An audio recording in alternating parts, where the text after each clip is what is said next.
many criminal and civil proceedings against former President Trump, and they all crowd together, even on a legal calendar, such that they have to make way for each other. Can you take us through some of the legal machinations and how they might play out? And well, Donald has just asked the Supreme Court to overturn the decision by a 3-judge federal appeals panel in Washington that he does not have immunity from prosecution for crimes committed while in office.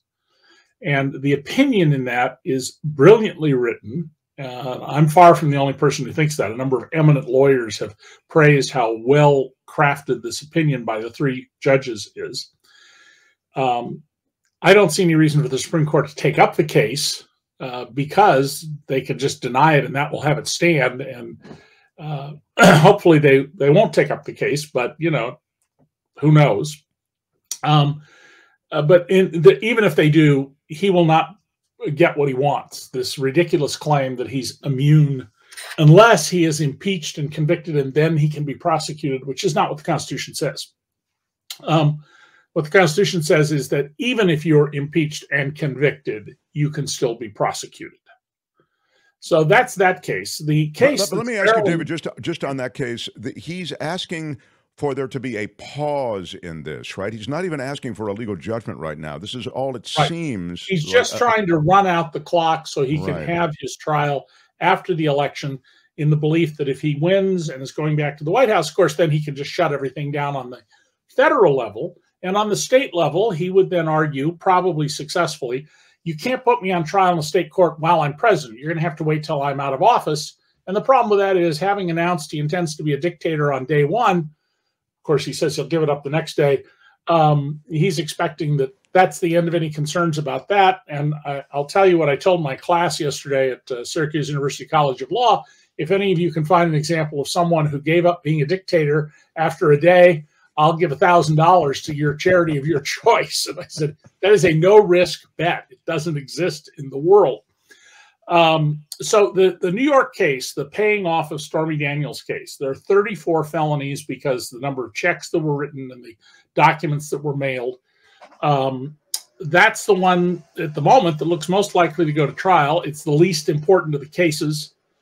And it does not address the issue that I've recommended Alvin Bragg prosecute Trump for, which is he created, during the 5 years before and while he was in the White House, 60 or 65, I don't remember the exact number, fictitious businesses that had no revenue and took tax losses for them without, I'm sure, any receipts or invoices. And the problem with that is, back in 2016, I broke the story that Donald has been tried twice for tax fraud. It was civil income tax fraud, but he was tried twice back in the 90s. And it was the exact same issue. He just fabricated a business. His own lawyer testified against him.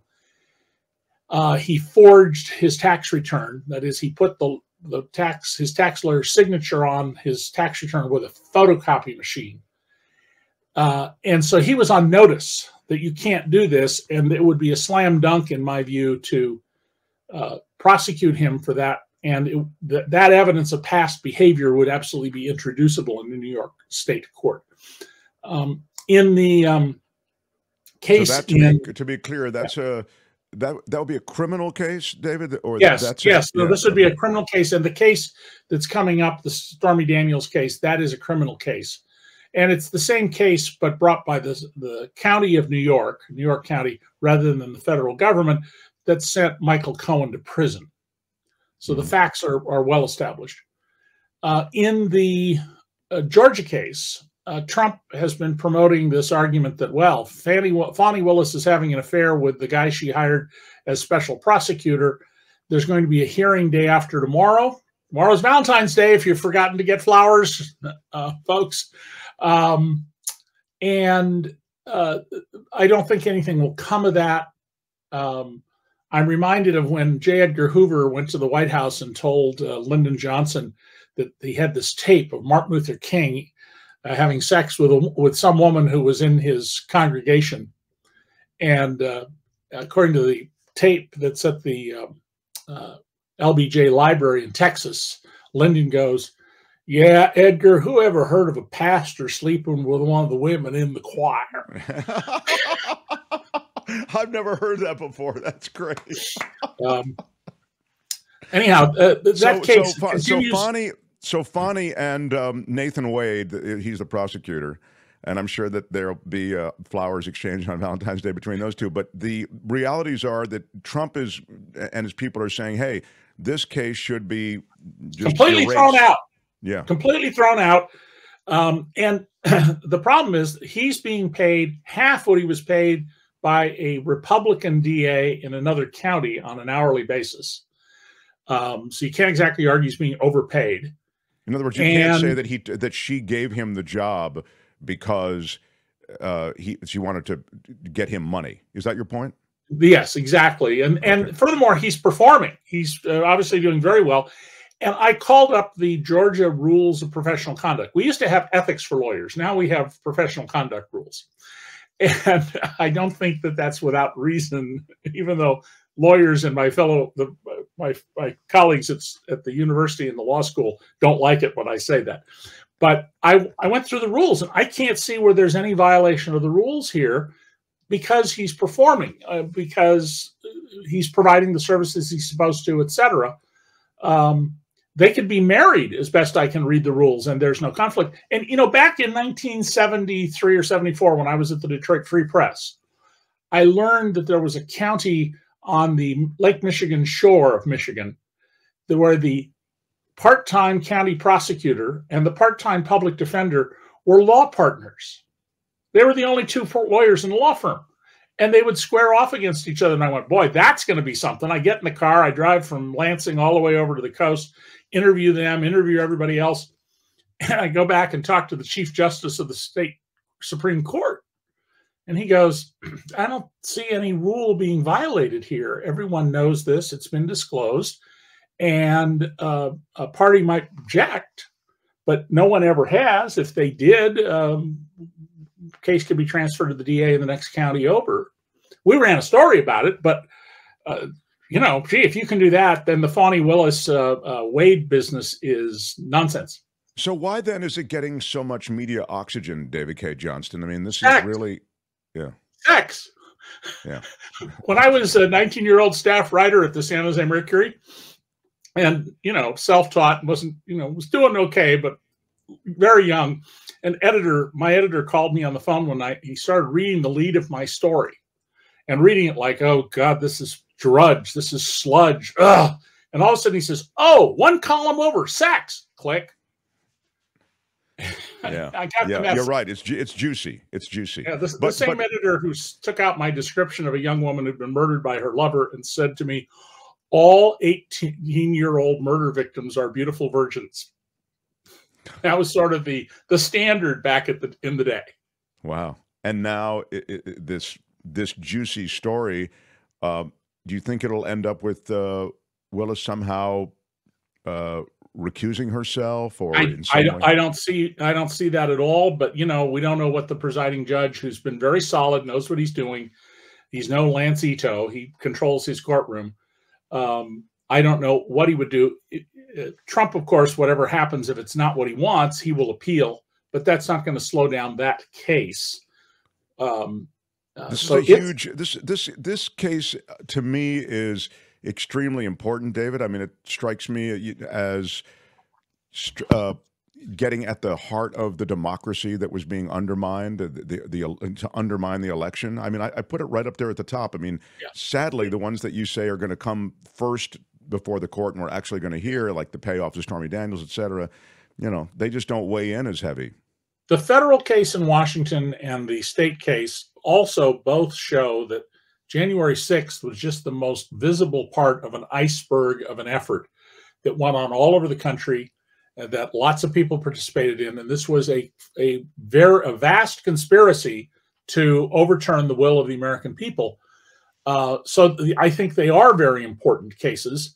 There already have been 4 guilty pleas among the 19 defendants in the Georgia racketeering and conspiracy case.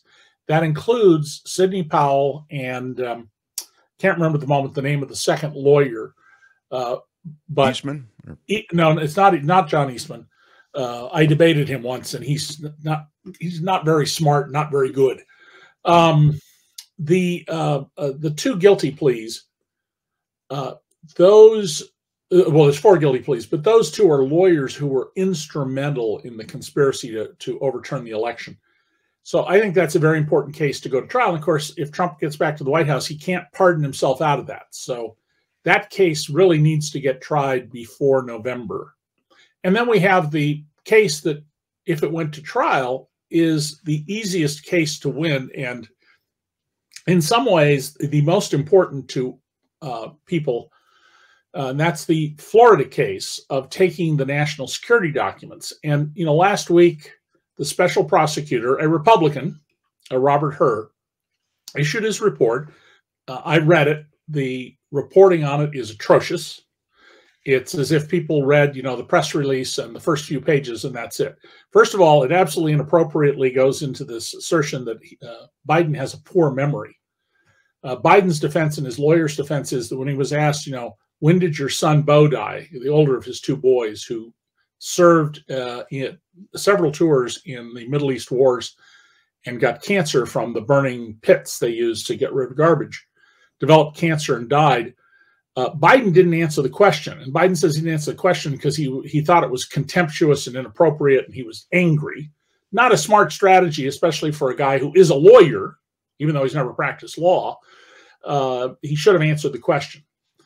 But there's a very good piece in the New York Times yesterday by a cognitive scientist from UC Davis explaining how the general public's understanding of what's going on with Biden and Trump is wrong. It isn't what the science shows. So you notice in this interview, I couldn't remember the name of one of the lawyers, the one of the 2 who pled guilty. I've written his name, I don't know how many times. It's just not coming up. When you're 75 years old, that happens. It doesn't indicate you can't think clearly. And Biden has demonstrated repeatedly that he's perfectly able to think clearly, we don't see it in public, but negotiate with people. He had the same margin in the House his first 2 years in office that the Republicans had until a few days ago. It's gotten smaller since. And he got major legislation passed. They can't hardly get anything passed. But the Florida case, Jack Smith's office, the special prosecutor, made a strategic decision to file it in Florida rather than in Washington, D.C. The Constitution says you must be tried in the district where the crime occurred. If they had filed the case in Washington, D.C., Trump would have complained that, no, the documents are in Washington. If we had lied and denied about it, which we deny we did, that occurred in Florida. And so they decided they would file it in Florida. And unfortunately, they got this judge whose first on-the-record filing in the case showed her bias by saying that Trump deserves special treatment, which the Supreme Court absolutely, and the Constitution say that's no. You don't get special treatment. Nobody gets special treatment. And she is doing everything she can to tie up that case. Her latest horrendous action is to require the disclosure of 24 people who were interviewed for the investigation, most of whom are unlikely to be called at trial. And I have to go back and reread this to make sure I understand it correctly, but it appears she also is ordering the removal of some redacted material. Redactions when they block out stuff so you can't see it, which the prosecution says are serious matters of national security. And of course, a judge who wants to help Donald Trump, that's the best tool she's got. Well, you want to try Mr. Trump? Sure, you're going to put all these national security secrets right into the public record. You're going to let the world know. And that's something for which I think she can be removed. And I hope Jack Smith's office has or soon has enough to remove her, because she has no business, in my view, presiding over this case. Well, Jack Smith, who has been so, David, his track record is so good in handling, the tough hombres like Trump. But boy, I thought this was at the time, I said, just couldn't believe it, because as you say, it's such a a big case and easy to understand. Like, it's so indefensible that you take those documents. You can say whatever you want, say that you declassified them, say whatever. Still, sir, why did you take thousands and thousands and thousands of them to your home in Mar-a-Lago, wave them around at dinners, refer to them? It's so utterly without defense of any kind, an explanation of any kind, that it strikes me it would really be so politically damaging to him in addition to legally damaging. Well, and the two other things that I think are deeply disturbing are that he told his lawyers that he had disgorged all the documents when he hadn't, and he knew that. So that's one form of lying and denying. And then he did a whole bunch of things. In one case, he had one of his minions, I think it was a lawyer, go do work in a different part of Mar-a-Lago, which is a huge building. And then he had a locksmith upstairs changing the lock on a door in his bedroom, and he has a secret compartment behind a television set in his bedroom. And that's where a bunch of the documents were. So he was even lying to his lawyers, not just to say, I've given up all the documents, I've disgorged them, but hiding things from them. And we have at least one employee who was told to destroy evidence, tamper with evidence at a minimum. And those are really serious matters that are not being treated by Judge Cannon with the kind of seriousness they should be. I've been to a lot of court proceedings where an allegation comes up that a witness has tampered with the evidence, and I've never seen a judge do anything except get very stern about that kind of behavior. You know, as we talk about all of these different cases then churning, I mean, it's like you need to be an air traffic controller to just land these cases right in the right courtroom. Yeah, I've spoken to my students and some other students recently, and I was absolutely dumbfounded, their complete lack of knowledge. One of my students yesterday, one of my better ones, I said, come on, what's going on in these cases? Well, he's in court. Well, what's he in court for? Well, he did some bad things. And this is a real problem if young, most people when they're in college aren't inveterate newspaper readers or news watchers. But, in this era, you don't have to pay that much attention to know what's going on. If you just listen to the hourly newscast for 5 minutes every day, you can be reasonably well informed. Well, I also think that these are sexy. The lack of knowledge. I think that these are sexy cases. I mean, you've got the president on a recorded call asking for overturn of the election. Fine me $11,700. You've got another one with all these pictures of the president's documents having been, as you say, sort of secreted away, and everything from bathrooms to the secret space. There's a lot of sexy here, I think, in this. You had a coup attempt, you had a legal coup attempt, and you had a violent coup attempt. My God, there's a lot going on here. So, David, so grateful to spend some time with you. So, in the next week, will there be any, and this is also in the chat, there's a lot of this, like, what is the legal timeline that one can hope for? Because, like, people are saying, well, yeah, I mean, so we're going to be sitting around in November, none of this will have, here it is. I just hope we're not sitting here listening to Mark's. Yeah. So. I see Randy Brunling's comment, who comments a lot, I've noticed. I think at least one of these cases will go to trial before the election. Okay. I think that will happen. I hope the Supreme Court denies certiorari, refuses to hear the case. But given the egos involved, who knows? That's in the insurrection case, trying to overthrow the government case.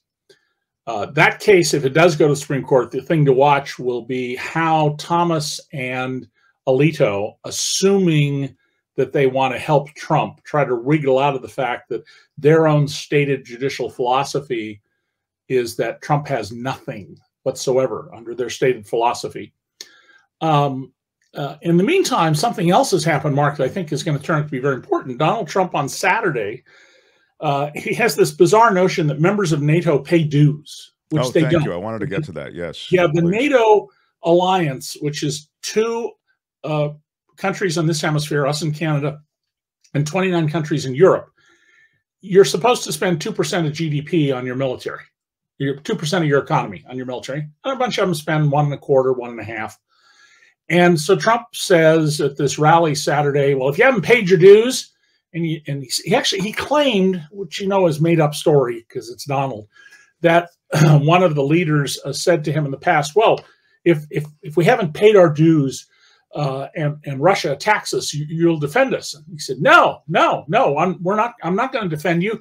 And the aggressor, unnamed, but obviously Putin, can do whatever the hell he wants. And this is very much concerned the Europeans.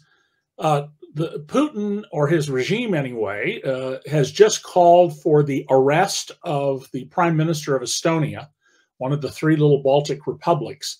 And the Estonians have been saying for, I think at least since 2017, that Putin wants to roll his tanks in and take over. There's a little tiny piece of Russia that is disconnected from Russia. You have to go through Belarus and one of the three republics to get to it. Kaliningrad. And they've been very concerned for a long time that Russian tanks are going to show up in order to secure their access by land. And Donald Trump essentially invited war. Right. He invited this. I mean, I told when my students last night were sort of, and I said, I don't think you've thought this through. Let me explain what's going to happen. If we get into a land war defending European countries from the Russians, all you young men, and perhaps depending on how the law goes, you young women, are going to get drafted. You're going to be trained. You're going to be sent over there, and not all of you are going to live. So that's exactly you really right. need to pay attention to this. Yeah, and it's interesting, David. The allies are reacting to this. I mean, there's increasing talk about we are going to have to move forward without America, and we have to at least allow for that possibility. And they're speaking about this openly. Tony's got a picture of Estonia up there and its relation to Russia, geographic relation to Russia. But the other thing, David, I thought from a political standpoint was it was a stupid. He's playing to the room. He's playing to his MAGAites who love that tough talk, authoritarian crap. And he's, of course, with this completely concocted story, completely invented. Sir, would you not defend us if we didn't pay, et cetera? But my point politically is it gets away from something that was being talked about a lot in media, which was this whole question of Biden's mental acuity. Now everybody's talking about, instead of the mental acuity, about this NATO remark. You realize how the political season brings some pretty sudden changes. Well, yes, and I think the Biden administration, which has not, as a campaign organization, been out doing what I think they ought to do to promote him, and as I mentioned to you on an earlier show, I assume that their strategy is we don't want to peak early. We're confident in what we're doing. We'll take our time. We get ready. We'll go after him. But I think the time to really start provoking Donald the way the Lincoln Project has, so that he says crazier and crazier things, comes forward. I was very shocked today. One of my doctors is a very hard libertarian, hates all Democrats inherently, and is suspicious of Republicans. He's a huge Trumper. And today he said, I've had it with Trump. And I said, really, what changed? And he said, the statement about helping Putin start a war in Europe. He's crazy. And I said, yeah, I've been telling you that for years. And he goes, well, you're right. He's crazy. And now he doesn't care for Biden. He's trying to figure out what right-wing candidate can I vote for. And I say, you're just wasting your vote if that's what you're doing, but, do what you want to do. But I think provoking Trump to do more crazy things like this, it would be a smart strategy for the Biden administration. And by the way, there are not going to be any presidential debates. Donald Trump is not going to debate Joe Biden. Yeah, it sure doesn't feel as I don't see why you would. If you're Biden, and I also think that if I'm Biden, I'd want to debate him. It's Trump, I think, who is not going to want to debate. He has a good terrific stage presence, but he could easily, with good strategy, be provoked into saying crazy things. I don't see either one of them. I guess maybe I should have said, I don't see either one of them wanting to debate. Sure. That makes sense. They can be both exposed in ways that I think would be less than flattering. But I'm glad you mentioned the NATO thing because it was huge. I mean, it's titanic, and it's titanic not just in terms of sort of political rhetoric, but in terms of its real effects on our relationship with allies. And this guy wants to be president of the United States again, and he's saying crazy stuff like this. The last thing I want to get to, and we're running over time, but Nikki Haley was the other crazy thing he was kind of Where's Nikki Haley's husband? Where's Nikki Haley's husband? Yeah, that is a particularly remarkable thing that Donald has been going after. Where's Nikki Haley's husband? Because he's tried to imply, that she's a promiscuous woman, and that hasn't caught on.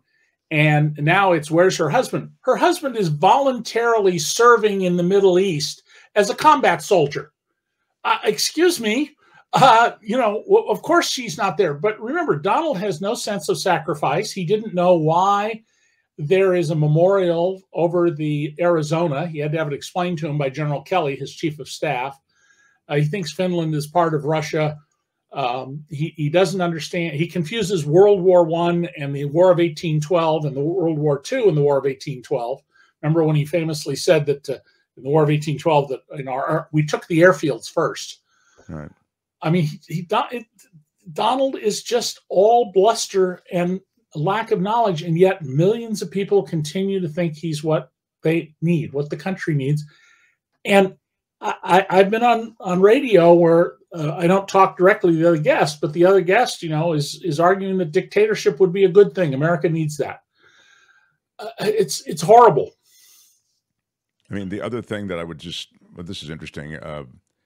Andrew often stirs the pot with stuff like this. David is scaring people with a world war. How are we better off being confrontational with Russia? It's not a question of confrontational. I think it's a question of a strong alliance keeping Russia from being expansionist. Well, there's no reason to encourage Vladimir Putin's stated desire.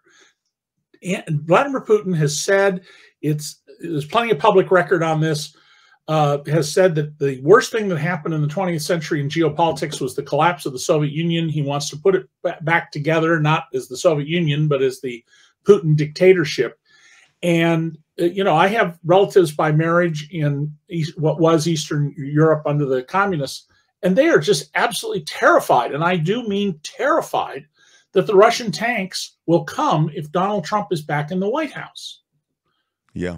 Yeah. I mean, it is true. I mean, that Vladimir Putin wants to put Humpty Dumpty back together again, and those pieces don't want that. So anyway, to be continued. But definitely politically, a huge misstep as well as a dangerous misstep. So, hey, David, thank you. DCReport.org and also at The Nation is a couple of places you can read David Cay Johnson. Oh, no, The New Republic. See, now you did it. Getting the wrong word there. That's okay. Yeah, The New Republic. I have a piece up there from last week. Take care. Yeah, there you go. All right, great to talk to you. David Cay Johnson. Hi, it's Mark, and I thought that was great. Hit the notification bell. You'll know whenever there's a new video being dropped, and please subscribe to our channel to help us save the universe.